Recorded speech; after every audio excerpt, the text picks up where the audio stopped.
ha existido un seguimiento de la Fundación Sol sobre la base de los datos del servicio electoral al tipo de donaciones, a la manera en que se convierten en dispositivos de apoyo ideológico a un sector. En el plebiscito del año pasado ya se experimentó que casi un 90% del financiamiento fue a la opción rechazo. Por lo tanto, es un financiamiento ideológico y que proviene de un poder económico. En esta ocasión, de acuerdo a la investigación que estoy mencionando, han existido 6 grupos o familias que aglutinan el 88% de las donaciones, todas las de estos grupos, todas a partidos políticos de la derecha. Ni un solo peso para ningún partido de la oposición. Pero además se ha hecho de una manera en que se esquiva esta norma de que las donaciones tienen que ser individuales y no corporativas. Porque las hacen, por ejemplo, el grupo Ibáñez Atkinsons, 6 miembros de la familia, hermanos, primos, da lo mismo. En el caso de los Solari del Río, que son el segundo grupo familia que más dona, 11 miembros. Entonces, por separado cumplen la norma, pero sumados se trata de una familia que controla un grupo económico y que suma dimensiones en magnitudes de donaciones que exceden, por lo tanto, la norma si son sumados, insisto. Entre los 20 candidatos que han recibido más donaciones, 19 son de derecha. 19 son de derecha. Uno no lo es. René Cortázar, demócrata cristiano, es el 6º en el lugar de donaciones. Él, dicho sea de paso, ha recibido donativos del presidente de Moneda SED, donde se administra parte del fideicomiso ciego del presidente Piñera. Por nombrar un ejemplo de la manera en que se busca capturar voluntades políticas, quisiera indicar cómo la Fundación Sol ha desglosado las donaciones del presidente de la Confederación de la Producción y el Comercio, Juan Sutil, quien entre los cerca de 50 millones de dólares que donó, diversificó en la mayor parte candidatos de la derecha, 3 demócratas cristianos, ellos son Jorge Correa, Jorge Cash, Guillermo Larraín, y algunos independientes como Mariana Elwin. Entonces es importante, reitero, esto es una actividad legal y recibirlo también es legal, pero es importante que personas que son independientes den pruebas de que son independientes no solo de partidos, también de intereses. Sutil también ha donado a 3 candidatos de pueblos indígenas, entre ellos Santos Reinado, que presta servicios para la Forestal Mininco. Quiero decir que los candidatos y las candidatas a constituyentes y a cualquier cargo de representación popular tienen su perfecto derecho y tienen un fácil mecanismo para apretar un botón y rechazar las donaciones. Tienen 5 días para hacerlo. Y creo que hubiera valido la pena que lo hicieran, porque estamos en un proceso que tiene tal relevancia para el desarrollo de la democracia que dar muestras de autonomía respecto del poder económico es crucial.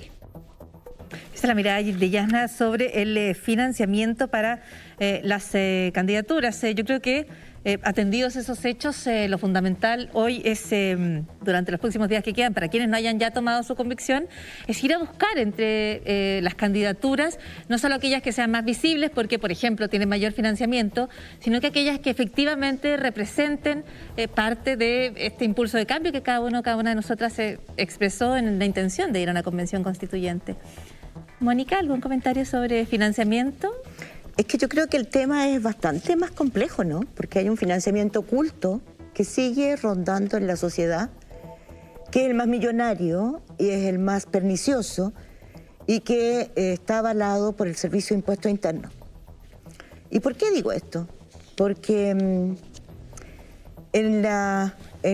el tiempo reciente lo que ocurrió es que más de 20 grandes empresas en este país lograron sortear los procesos por financiamiento ilegal de la política, porque el Servicio de Impuestos Internos resolvió no presentar querella.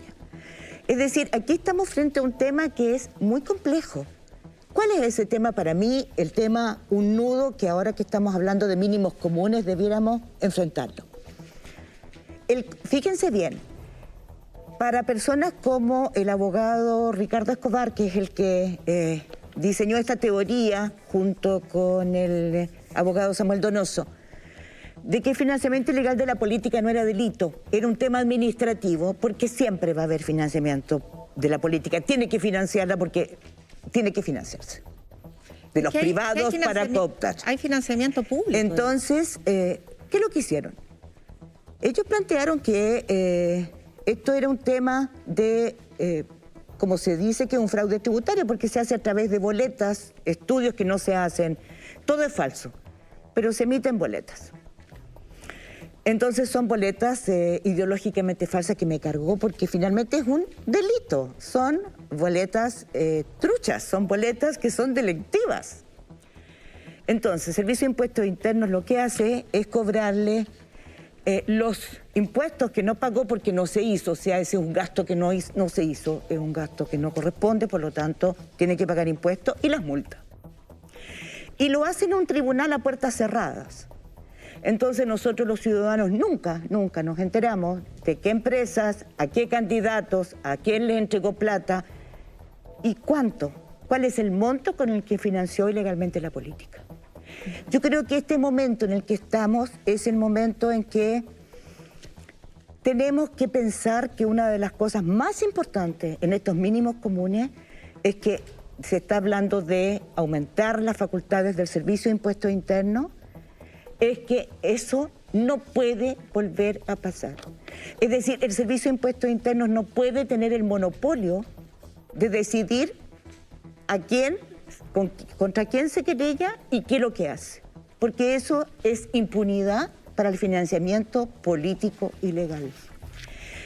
El fiscal Abbott, el fiscal nacional, acaba de decir que eso no puede volver a ocurrir. O sea que nosotros necesitamos abrir, o sea, hay demasiados monopolios para abrir procesos, para querellarse, que es la única posibilidad de abrir un juicio, en temas que son cruciales para la calidad de la democracia. Porque a veces se nos olvida que tenemos otra pandemia, que es la pandemia de la corrupción, que nos corrompió el alma. Cuando Sokimich, Penta, tantas empresas cooptaron este sistema para una ley de pesca, para un royalty minero que salió del computador del jefe jurídico de Sokimich. Eso es traicionar la voluntad pública. Vamos a ir a votar en 5 días y es clave que el sí no vuelva a hacer nada que traicione nuestra confianza. Son los mínimos comunes, ¿no es cierto? Aquellos lugares donde la ciudadanía confía en las decisiones de estas instituciones. Tú mencionas la corrupción, Mónica, y esta semana, o hace algunos días, Espacio Público presenta su encuesta junto a Ipsos. Y me llamó muchísimo la atención que dentro de los problemas que las personas consideran, los aquejan de manera personal, no solo societal, sino cuáles son los problemas para la sociedad, cuáles son los problemas que usted considera son importantes para usted y le afectan a usted. Las personas mencionan la corrupción política entre los puntos más altos. Sí. Donde yo creo que hay una cuestión que es tremendamente positiva en aquello, y que es que la corrupción no se percibe como algo que está allá lejos o que la masticamos en un lugar, sino que está y nos afecta. Y yo creo que sentir y comprender que nos afecta es un paso bien importante para luchar contra ella, detenerla y realizar los cambios estructurales, los cambios del andamiaje, como tú dices, que yo creo que están ahora en conversación, en juego, o que se abren a la cancha cuando tenemos una convención. Sí, lo que pasa es solo un alcance, es que el tema del financiamiento de la política, justamente después de los hechos que recuerda Mónica, que fueron tan dolorosos para el desarrollo democrático, es que se legisló y se acometieron una serie de reformas para hacer esto más transparente, para regularlo. Entre otras, la más importante a mi juicio, que se estableció un financiamiento público de la política. Los candidatos y las candidatas van a tener devolución de los recursos en la medida en que, o en función de la cantidad de votos que tengan. Los partidos políticos inscritos reciben financiamiento público, y eso es para emparejar la cancha, para que candidatos independientes y candidatas independientes tengan las mismas opciones que candidatos de partidos políticos consolidados. Entonces, por eso que yo pongo tanto énfasis, ¿por qué aceptar financiamiento privado? Por eso mismo es importante entender y no callar y no ocultar que a pesar de que se legisló, se dejó un forado. Y hay un forado en la ley. Y eso no se puede seguir ocultando a la ciudadanía, porque se legisla y quedamos contentos, como con los medidores inteligentes. Se legisló, bravo, se legisló a favor de la ciudadanía. No, aquí hay una cantidad de leyes, como la que acaba de ser en el retiro con las rentas vitalicias, ¿no? Que tenemos un problema grave.